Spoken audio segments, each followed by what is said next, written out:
Today, my name is Ryan, and this is Data Points. I'm the president of Pinpoint Guam, and today we're going to be speaking with Monte Mesa. Monte is the general manager of Guam Premier Outlets and Tumon Sands Plaza, and he's been in the retail industry since the 80s, and he has insight into what's happening with the market, where we've been, and where we need to go.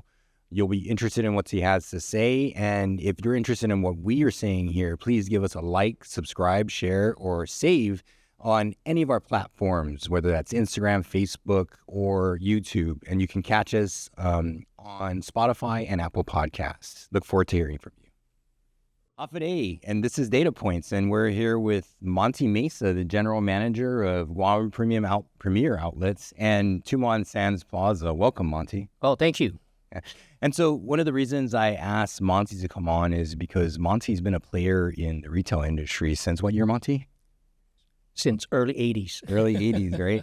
And if you actually know Monte, you'll understand why he's been in retail. He has an eye for what will sell. He has an eye for organization. He has an eye for what works in the retail space. So with that in mind, Monte, as someone who's been managing two of Guam's most prominent retail centers and has been in the industry for the 80s, what does the market look like for you right now?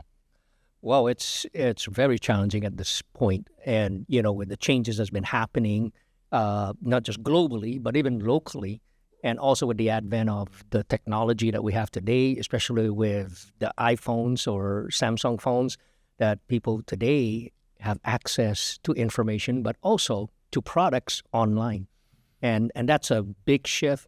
We've saw that, 5 years ago that it was growing. We didn't realize that, wow, it has taken off. I mean, a lot of the major retailers, U.S. retailers especially, have adapted to doing business online. And how that reflects to Guam, I mean, some of our local retailers are still adjusting. But the national tenants that we have here on Guam and at GPO, have already adapted to that. They've built their internet system and online presence so that they can continue to capture, their consumers globally. Sure. And in that, right, so you have national retailers that are tenants and they're anchors, and they've modeled themselves to do business in that way. But it really does affect your smaller tenants, the ancillary tenants as well, and the tenant mix that comes in with that, because those guys, they don't have the national buying power and the reach that those anchor tenants So tell me about how that's affected your tenant mix. Well, yeah, that's a good point. And that's our weakness right now with some of our local operators who don't have the financial resources to really keep up with what's happening with the technology today. And however, though, what their challenge is right now is to try to keep up with what they're seeing online, what they're seeing on Facebook, on Instagram, on TikTok, because that's where most of the consumer goods now are being promoted. Before, we used to have printed advertisement and printed material, but that no longer exists anymore. And this is the challenge now that some of our local retailers are finding out, even in their core business.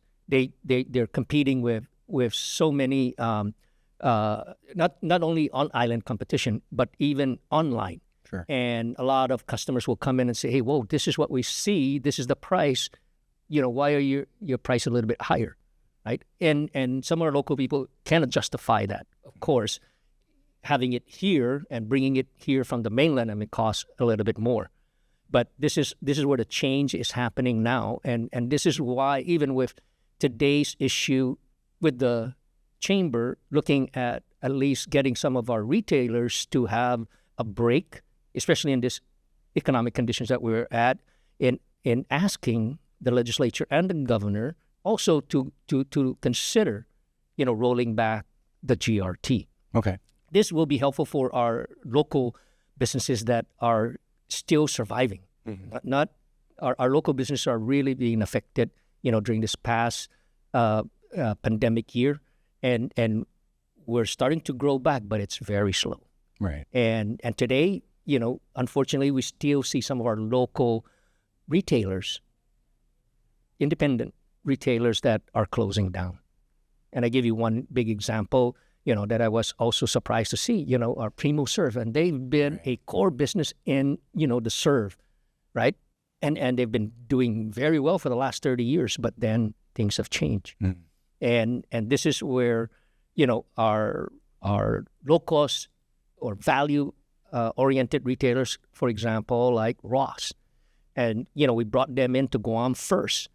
And then we see the shift that people really wanted to find value-oriented, and price is a driver. And since then, that's 20 years ago that they first entered the market, and now they expanded to 2 additional locations. And that's a shift that we saw that also took out some of our local businesses that were competing in that same level. And today, Ross carries a lot of different categories that even competes with some of our national tenants because of the brands that they do carry. Right. And that they do, have the ability to garner, especially in the mainland where several businesses also are closing. So they're taking advantage of all that,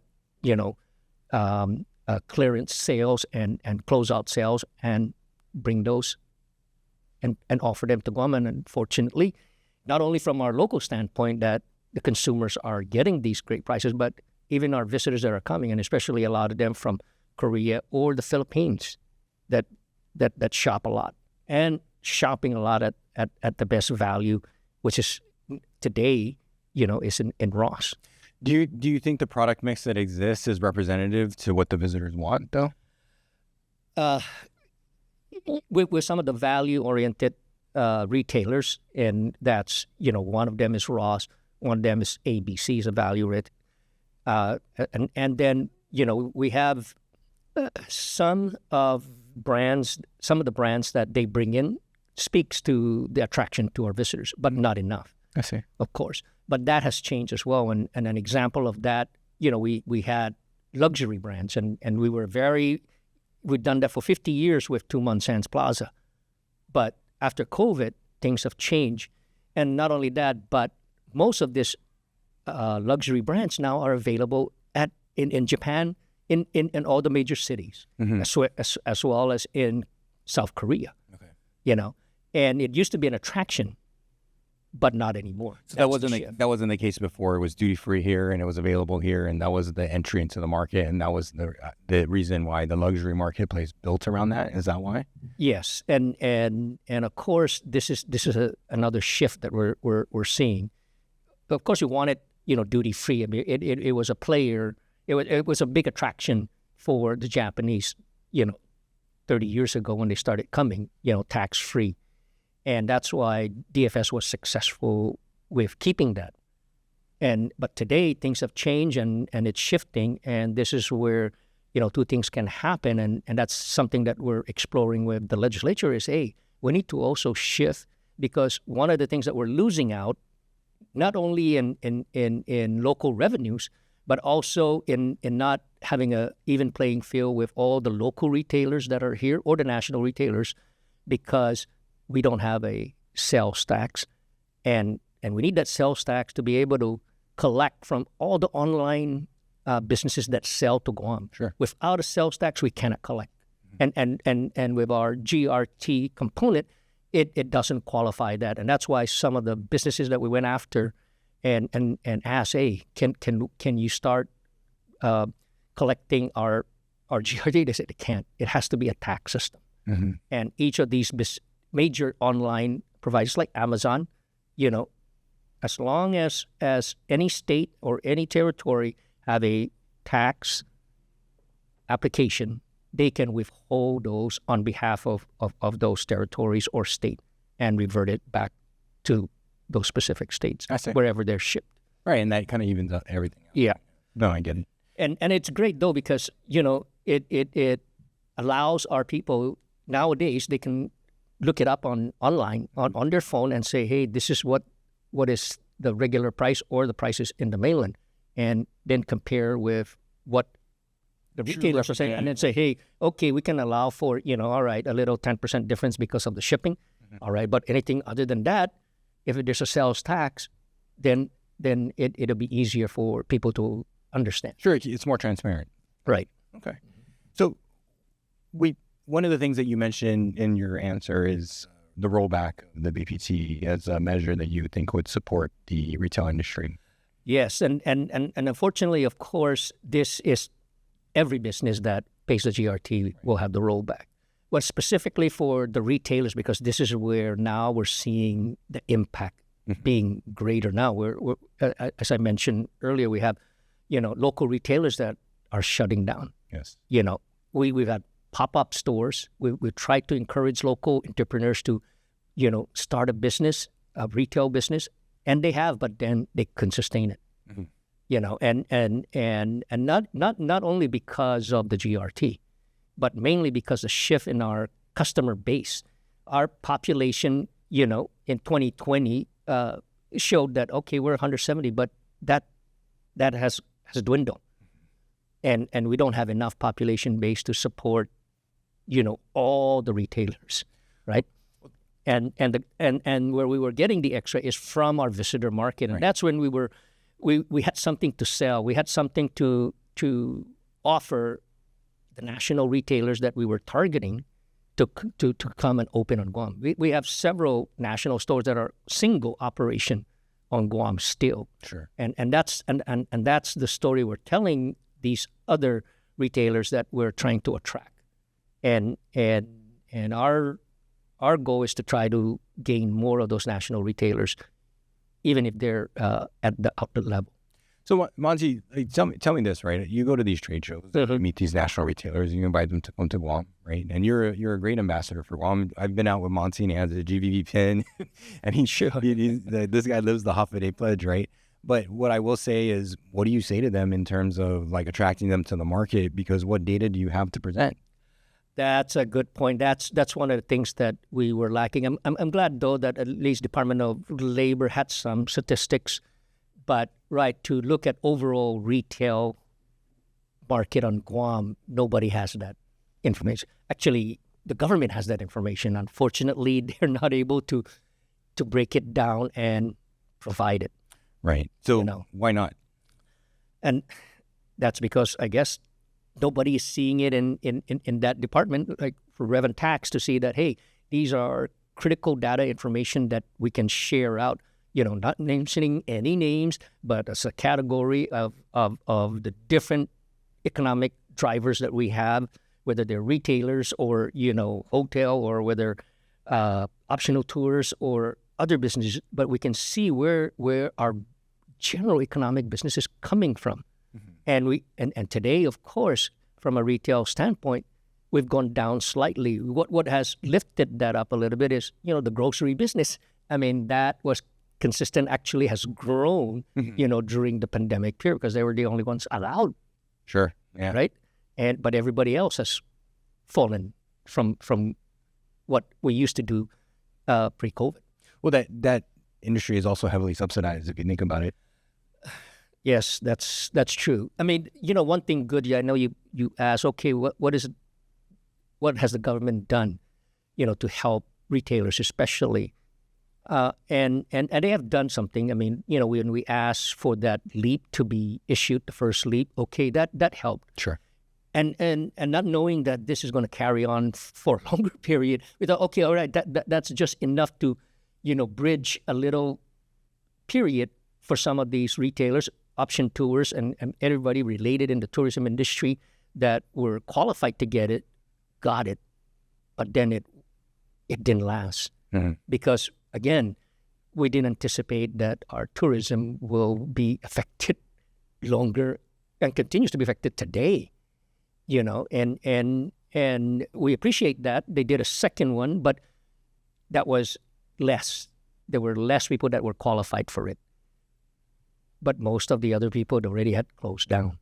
But all that's happened since then, effectively, is inputs have increased. The cost has increased. The price of everything has increased. Absolutely right. I mean, the things have shifted with everybody trying to regain their footing, whether the shipping company, the airlines, the freight forwarding company, everybody, especially even in the food, because we've seen food prices have also been adjusted. Sure. Yeah. I mean, I'm glad that at least the price of eggs have gone back to, normal and not where, again, because of demand and the supply was low, and demand was high, so the prices are going to go up. Mm-hmm. That's the nature of retail. And so we talk about that and the price of inputs, and one of the most important inputs you have is staff and people that are there. So can you tell me about, like the workforce gaps that you're experiencing and that your tenants are reporting in terms of like having people like showing up to actually physically work and like man the stores and man the kiosks? Yes, I mean, it's very unfortunate, but what we've gone through during COVID, that made a shift of the mental health of a lot of people, and especially a lot of the workers who, the government was good in handing out, public assistance and in providing people actually, got paid more than what they were being paid before at their minimum wage. Sure. And we were, whoa, this is, it was great. I mean, we saw a lot of people were spending that money. We saw car sales go up. We saw, of course, the retail in general went up slightly, not as much as for people that are in, car dealers were really a big recipient of that. Sure. People were buying cars and, not so much homes because that's still a bigger ticket. But we see that people were now able to also rent out apartments or studios, and we see that, whoa, okay, people are shifting because either they're too crowded in their homes, so they have to split up and take up what's available. Mm-hmm. And this is where you're saying now, okay, some of our housing availability has been impacted. Yes. And we see that also, I know for our tenants, they have gone through several changes of employees. They managed to keep some of their longer staff that have been there, but then that also has changed. People who, whether they're old timers or newcomers, when they need the time off, they'll call in sick and it doesn't matter. If they're not feeling well, they don't show up. But there's nothing else that the owners can do. They got to man their store. They got to try to find a replacement. But this is an ongoing issue, and even with at GPO, for example, Ross is the largest employer there, and they see a lot of turns, mm-hmm. and what they're referring to is people also are working, but then after they earn what they need, they move. They're moving off island. I see. And that's what their families are reporting back. Yeah, our family is going to be moving, and I say as we continue to reduce our local population, we anticipate, of course, an increase from the military, but that also is being phased in, sure. Right? So we still have a big challenge, and we're so grateful. I want to thank all your listeners, our local population that are still here and continue to shop at GPO and at Tumon Sands, regardless of whether we have a full tenancy or not, but they're really coming back now and a little bit more often, and we appreciate that, because without our local residents who are continuing to shop both at GPO as well as Tumon Sands, I mean, it could be worse. And so what I'm seeing, though, and a common theme is, like, there's nothing for your traditional retail workers, kind of like the younger kids, coming out of school, right? They're Gen Z, right? Maybe not all going to or working with you while they're going to school here locally, but there's not much to keep them here now. And, there's structural issues, housing, of course. Like, where am I going to live? I got to live with my mom and dad versus I'll go to the States and I'll get a cheap apartment. I'll leave a couple of my friends. That's actually viable. I don't have good transportation, no public transportation. Do you think the government should contribute to solving some of those issues, like, communities specifically for, to incubate younger talent, like that includes like ride sharing, childcare, those kinds of things? Those are the real gaps that create the workforce from coming to the market. What do you think the government should do to support that? I think the government has come out with some programs, and yeah, it's rather limited. But I see that, yes, transportation, from what I'm hearing from our tenants, at least for the staffing that are coming in, I mean, they're sharing rights with their parents or their brothers and sisters, and they're being able to beat the time that's required for them for their specific jobs at any of the tenants.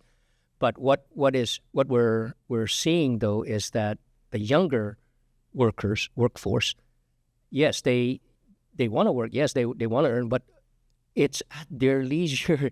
And this is where now that the understanding of where they're coming from, that hey, no, the work and life balance is very different from when we were going. Well, you're a boomer, Monty, right? I think. Yeah. I mean, what, and that's what some of our local tenants that are still in business are continuing to have a challenge. Sure. They're trying to keep the old time, but these guys are also coming to their retirement, or they have grandkids. Oh man, I got to spend time with my grandkids now. So then that time with more senior people gets less. No, but what's interesting is what I see with Gen Z is like, if they see you doing something that they think doesn't make sense, like, oh, this store's being dumb, right? Their strategy is they don't want to participate, right? So if they're not aligned with kind of your vision and what they're doing, they'll just check out. And so that's the thing too. It's like they see the madness in a degree of repeating the same lessons repeating the same things that we're doing over and over again, than shifting. And it's more complicated than that, of course. And in terms of motivation and mindset, definitely, I think there's a difference between generations, not to the detriment necessarily, but it's just different, right? Like Gen Z, as I understand it, needs meaning, needs purpose, right? That's the why. Right? The big why is what motivates them, but we're not giving it to them. We're not giving them systems that work necessarily, because we're following them blindly in the way that we've done, and we're not doing things to develop the tools that we need to make decisions, right? And you're flying blind. It's not that we don't have intelligent people here. It's not that we don't have ideas about what to do, but we're just shooting in the dark. And that's part of our challenge with most of our local businesses, that they don't have the financial resources to develop and take advantage of. There are information out there. There are apps, and there are companies that provide data. Mm-hmm. But again, to get those, that they have to buy into it. Where we see some of the good things that, okay, for example, I'll take McDonald's, for example. Now, you can go in there and order online, and, you don't have to go to the counter. Just order, and then boom, go pick up your order. And these are some of the changes that, that never happened before. You got to go up to the counter. But, and then, at least some of our local coffee shop have also graduated into, using the technology and sending in your order, and you're able to go there and pick it up. And those are changing. And the same thing with, some of the hotels, but some of the bed and bath, where now, we're seeing a lot of our visitors accessing online, direct to the hotel, direct to the option tour, direct even to our shopping centers, and direct to the retailers. People, again, are changing, and with this advent of, the iPhone or the smartphone being in your hand, people are taking full advantage of it and really testing the capability. One of the things I was very surprised, I was in the mainland just last month in Arizona, and you got Waymo. Selfless driving cars. I go, wow. I took it, just to... Did you? Yes. And I go, wow. It picked me up where I said to be picked up, with my family. Mm-hmm. And then, we went to, of course, different places, and it worked. No, it's amazing. And not only that, but, at my daughter's house, they said, we need, this. And my son goes, oh, yeah, we'll get an umbrella also for outside, because, by the pool. And next thing you know, they ordered it, and it was delivered the next day. I go, wow. And this is where we find the challenge, that when we have our young students who graduated have come back and, all right, they're as you say, they're looking for, but whoa, no, this is Back to the Future again. Whoa, no, they're not used to it, and say, wow, we can't get this right now. Wow. Well, what I think I find is like when new technology is brought to the market, most of the people that are here are entrenched. They're fine with the way they're doing business, and so they don't necessarily want to differentiate. So it's that person, the young person who like, I can't do business like that. I'll never be that person. So I got to do it this way. But they become the disruptor and they change the model, and then everyone has to shift to accommodate. But what's happened is the disruptors are leaving and they're disrupting someplace else. So then we have no new ideas coming to the table, or maybe ideas that are coming to the table that aren't really aligned or connected with really what's going on. So, you miss that insight, I think. And that's what we're missing as a community, is like that youthful insight kind of goes away. And, it's a nice mix to have like the wisdom of the past and the enthusiasm of the young kind of come together. And, and so what I'm seeing is the structure is missing in the market to kind of bring that to the table and create that mix. And, as everyone's just kind of grasping, saying, where is what I need? And my messaging here is always, we'll find it, we'll put it together, and let's leverage it. But when you talk about data, I can give everybody as much, I can give you as much data as you can handle. I can aggregate it all and I can put it in front of you. But if you're not learning how to leverage it, if you're not learning how to read it and develop real insight from it, that's where you're going to have a problem. And that's why I think it's important for the market to come together and develop that insight, develop that context, and work with the group, work with the trading organization, so we raise ourselves up as a whole and learn to leverage and use the data and care about it. Yeah. No, I believe that, yes, data and every survey that we can do and learn more about, what is happening, not only in our market segment, but also what is really happening with the trends of the shoppers or the residents. And that's why it was very important. I know that you have discussed this with, Regina at GVB. And yes, we were stagnant for a while during COVID, and we didn't know what was happening. We didn't know what was affecting or what was going on because we didn't have any data. Right. And that's why we need to get back into the marketplace. And I'm glad they did the surveys in Japan, in Korea, in Taiwan, and also here to find out exactly what is the consensus of what is the current thinking of the consumers. Right. Especially for travel. And the same thing here that we want to see more of is even locally. I mean, we've tracking, the number of people even coming into our shopping centers. I mean, we have different methods that we had used, but now we need to look at different ways. And we're exploring that now to see, okay, how can that all be, used to translate into, turning them into spending money in the shopping center. Right. And so that kind of leads into, what opportunities do you see for expanding the retail offering, like collaborating? Like I see so many collaborations and cross-brand promotions, and how do you think that works into leveraging events and entrepreneurs and mixed-use concepts, right? Even in housing design, one of the things they're talking about is mixing, a small commercial center in with like daycare, mixed use where you have attainable housing with kind of high-end housing and multifamily mixed with single family.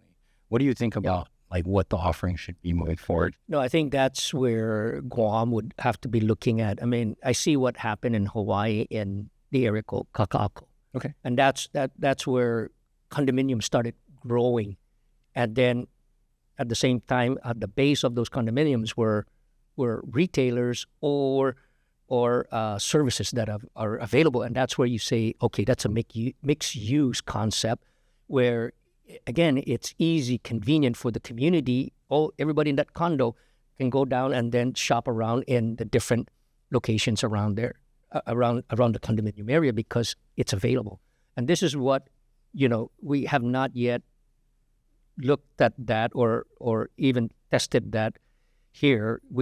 It takes a lot of investment, of course, to revise, especially creating that city or real community in a dense, in a dense area. Right. For example, down at Tumon, we see condominiums going up, but they're spread. Sure. And at one point, we looked at, talking to some of the developers to say, hey, is there an opportunity to keep the retail on first level and build up and have multi-housing available? Yeah. But again, at the cost and how many people can buy that? And this is where we see some property development down there, but they're still eyeing it for more hotels. And this is where, we got to look at working with the government to say, hey, look, yes, we like that investment, but hey, can you look at it having a multi-level type of attraction here? Sure. And that's where we need is housing is one of the things, and affordable also, but that's that continues to be a challenge. But I see one day that Tumon in the future will change. We see that residents and especially in that area will start to grow, and that's one of the things that we're looking at Tumon Sands. We still want to continue to be a retail operation down in Tumon because just of and we hope tourism will come back and be strong again. But we see that there's an opportunity to turn it into like what we're seeing that is happening in Hawaii, in Oahu, in Kaka'ako area, where condominiums are going up, but all the first floor level are attractions for whether they're Whole Foods, grocery store, or health services, or clubs. Health clubs, and spas, and then retailers. And if you, I'm sure you've been there, but if you really look at it, I go, wow, that's where now they're attracting a lot of international visitors, but people that are investing in buying those condos. Right. And making it their second home or third home. Well, Hawaii is not the only example. The Philippines is a great example. A lot of those condos like Surrendra and Power Plant, they're right next to a mall. There's all these restaurants built in. It's like captive audience, and it's a compound. Right. So I agree, but that's planned, that's coordinated development, right? So there's insight. I remember back in the past, I think Israel's had the idea of a shared pool, like a common lagoon, and everyone was going to build their properties around it, kind of that kind of thing, right? Right. But I think more and Pleasure Island was like a good initiative. Well, that was a driver then. Yeah. When 30 years ago, when everybody's like, hey, yes, tourism is real. We need to redevelop, and I was glad at that time. Of course, Governor Gutierrez was the governor, and he brought everybody together and made that thing happen. I mean, there were challenges, but still, it was dedicated. It was a vision that everybody in the industry said, hey, yes, let's support this. That's why we went out for a bond and put out, our first $53 million investment to creating that concept. And that's the kind of thing that now we need the leaders to look at that and say, we've got government lands, we have properties that can be developed or even organized to, make it really a visitor attraction. And that's one thing we're lacking today is an attraction for an experience for our visitors to want to come back and enjoy Guam, right? We lost a lot of option tours. Beach is still the attraction here. We just need to work with the private property owners and encourage them to develop and give them the incentives to do it. I understand. So before we close out, let's talk about that, right? Give me one major initiative that you think should be green light, whether it's infrastructure or policy change or any kind of private sector campaign. What should we do that would be the most significant in terms of making immediate impact on tourism or your retail industry, I should say? I think it all comes down to people. Increasing our population base here, and one way to do that, we've done that already. We had the visa waivers coming out of Japan, the visa waivers coming out of Korea. The major challenge, and that's something that needs to be worked with the federal government, is a visa waiver out of the Philippines. that's, I mean, the you mentioned it earlier that the growth of the Philippines in terms of the development and also the middle class in the Philippines has grown substantially. Okay. They're and if we're able to have a visa waiver from the Philippines to Guam, that would impact that would offset some of the visitor loss we have from the Philippines as well as Korea as well. Okay. Because I think the little visitors that we're getting, the green card holders and the people that have the U.S. passports, of course, that are coming. I mean, we see that before at Tumon Sands, they were great shoppers, and we see them even bigger shoppers at GBO at not only Ross but the other national stores that we have. Sure. And I said, wow, this is why the Southeast Asian countries were successful after post-COVID.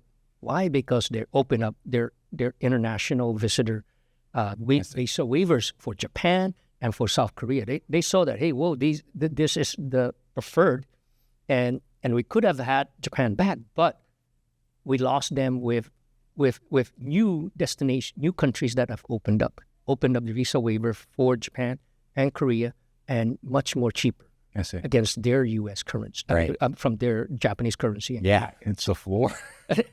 and that's why we say, whoa, we looked at ourselves and say, whoa, what did we do wrong? What are we not doing? It's other markets that have come to realize, whoa, tourism is something that needs to be grown. And we've seen what happened with Hong Kong. Yes, when it was British run, oh, wow, it was the Mecca. Sure. Right? But now when it changed, everything shifted to Singapore. And Singapore, wow, I visited that place so many times with different conferences that they have, and they grew. I mean, the attraction that they have is, wow, it's man-made, but it's an attraction in itself, and the government supported it and built it to be an attraction. Yeah. And I said, wow. And looking back, I said, wow, okay, we've been in business here for 50 years. What can we show? We have private industry that has come in, built the fisheye, had the Atlantis, but then those things are closed. What else? What else do we have, Well, ironically, Mary Rhodes came in here and she was touting numbers, right? She was very on numbers. And one of the numbers she said is there's about 60 million that's retained, specifically for tourism that's not allocated to tourism. And she's saying as a function of that, tourism correlates to a 230 plus million impact on the economy. So it was like, there's these available funds. Can you invest it? We have available funds. Can we invest it? That's a different question. Yes, unfortunately, again, that's, the political nature. Sure. On our island is, yes, I mean, tourism has done well for Guam, but from a government standpoint, we weren't really looking at reinvesting in it in a way that will continue to grow it. And I think that's where, I hope that, this new legislature now seeing things and hopefully the new generation of leaders that are coming through. I mean, we got to show, all right, we've recovered from, the dark days of during the war. Now we're 81 years of that period is gone. I mean, we'll never forget it, but now we got to move forward and make the changes that's necessary. That's what I tell my kids now. They're in the driver's seat now. Unfortunately, they're not here. They after graduation from the university that they went to. Son now's an attorney. He's a prosecutor in Hawaii. I had my friends here that tried to invite him to come back, but it's not attractive. The offer for the kind of work that he does, it doesn't compensate. But I hear now the AG is having a free hand on bringing in new prosecutors. So I'm saying, hey, you got to really look at this. But they're already satisfied where they're at. He's out there 8 years. And my daughter now is a doctor. And, she's a surgeon. She's a She does laparoscopy Okay. and robotics, and checking into, okay, what do we have here, even at GRMC, and it's, hey, you want to consider coming back? But then when she looked into it, oh, they don't have the equipment. She goes, no, Dad, I do this every day, and it's available, and I can't have that kind of experience in Guam at this point. Yeah. So I hope maybe when they get older they come back. But for now, as we're trying to attract the younger generations that can make a difference, yes, we find ourselves at least this current state that we're at, that it's not as attractive as it could be. Sure. And But like you said, we got to invest. We have to invest in our people, and we have to invest in our places, and we have to fix the systems that are preventing us from moving forward. And so I'm appreciative of your insight. I'm appreciative of your stewardship, and thanks very much for coming on with us. thank you. All right. So that was a great conversation with Monte, and Monte brought to the table his own insight into how the market dynamics are playing out and what he thinks should happen. And you'll see what he's saying and what everybody is saying is there's not enough data in the market to decision. And with that, why don't we care? Why aren't we doing something? And so I encourage you to ask the same question and ask many questions. And the most important question is why? Why do we keep doing the same things and not bringing new ideas to the table and investing in new things, right? So I appreciate you coming here for the conversation. I appreciate that we're having in our comments. I appreciate the likes, subscribes, the shares, and the follows. So look for us on Instagram, Facebook, and all our social media channels, including YouTube, Spotify, and Apple Podcasts. I look forward to seeing you next time. Thank you.